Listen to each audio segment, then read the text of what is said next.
ఇంత భయం ఎందుకు పట్టుకుందో అర్థం కావట్లేదు. రా కదలిరా అనే పిలుపుతో ఎక్కడ ఏ బస్సు పెట్టకుండా ఏ ఆటోలు దొరకకుండా ఎవరి కాడమే ఆ రకంగా ఉత్సాహంగా మేము పరిగెత్తినందుకు వీళ్ళకి ఒన్నులో ఉడికి పుట్టి ఈ మీటింగ్ ఏంది, ఒక్క ధూళిపాడ నరేంద్ర గారు పిలిపిస్తే ఇంతమంది వచ్చారా అనే ఇదితో వాళ్ళు అసలు ఎక్కడ లేని ఉక్రోషంతో ప్రెస్ మీట్లు మొదలు పెట్టారు. కిలారి రోసీ గారు చెప్పాడని మీరు ప్రెస్ మీట్లకు వస్తున్నారు, మాట్లాడితే డైరీ అంటున్నారు, మాట్లాడితే కేసులు అంటున్నారు. మా చంద్రబాబు గారు రా కదలిరా అని చెప్పేసి రాజమండ్రికి పిలిపించాడనే మీరు వాగుతున్నారు, కానీ అది కరెక్ట్ కాదు. నీకెన్ని కేసులు ఉన్నాయో నువ్వు చూసుకో జగన్మోహన్ రెడ్డి. వీళ్ళందరి చేత అనిపించడం అది కరెక్ట్ కాదు. ఇప్పుడు అభివృద్ధి అంటే చంద్రబాబు గారు అంటే అభివృద్ధిలో నడిచిన పార్టీ తెలుగుదేశం పార్టీ. నేను 96 నుండి పాల కేంద్రంలో 4 గేదెలను పెట్టుకొని డోక్రా తరపున నేను కొనుక్కొని పాలు పోస్తున్నా డైరీకి. ఆ రోజు నుంచి ఈ రోజు కూడా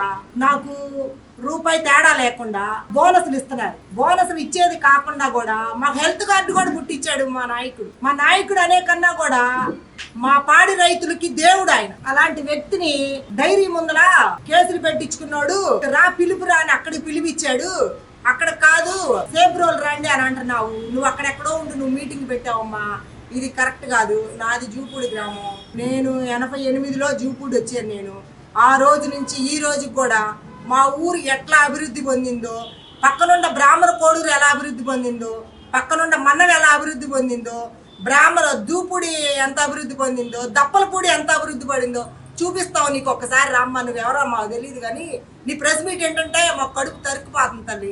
మా ధూళిపాడ నరేంద్ర గారు ఈ రోజు మేము 18 కిలోమీటర్లు తిరిగి పొన్నూరు రావాల్సి వచ్చేది.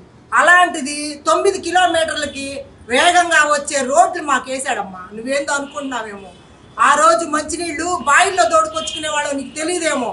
మేము ఈ రోజు కుళాయిలు తిప్పుకుంటున్నామమ్మా.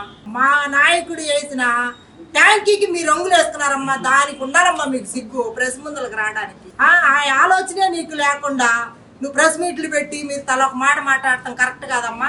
ధూళిపాడ నరేంద్ర గారిని టచ్ చేయాలి అంటే నీ కిలారి రోసీ కాదు. మీ కిలారి రోసీ ఏదన్నా మా నరేంద్ర దగ్గరికి రావాలి అనుకుంటే నీ మావ రావాల్సి వచ్చింది. నీ మావను బట్టి కిలారి రోసీకి ఇక్కడ సీట్ ఇచ్చారు. నువ్వేదో పోయినసారి ఏముందిలేని మేము పట్టించుకోక నువ్వు 1100 ఓట్లు, ఈ రోజు 30,000 ఓట్లతో నిన్ను ఓడించడానికి సిద్ధంగా ఉన్నావు. ఏమన్నా ఉంటే నువ్వు కాసుకో.